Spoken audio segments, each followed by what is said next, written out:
Good afternoon, ladies and gentlemen. I'm so happy to be here.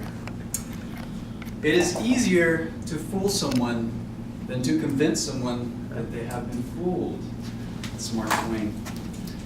Before we get started, I'd like to ask a couple of rhetorical questions just to get your brain juices flowing.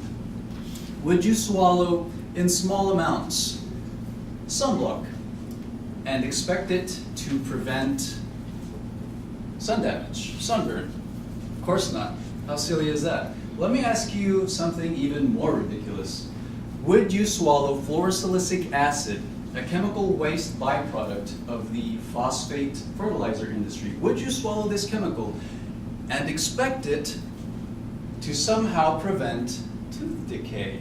No, that's absurd, right? Why would anybody do that? Guess what? 70% of American cities fluoridate their water. That is, they add fluorosilicic acid to our municipal water supplies under the guise of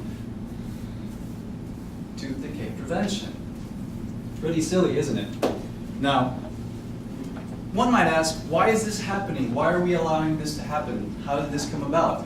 Take into consideration that water fluoridation was introduced, 1930s, 1940s, during the time that DDT, asbestos, and PCBs were considered safe and effective.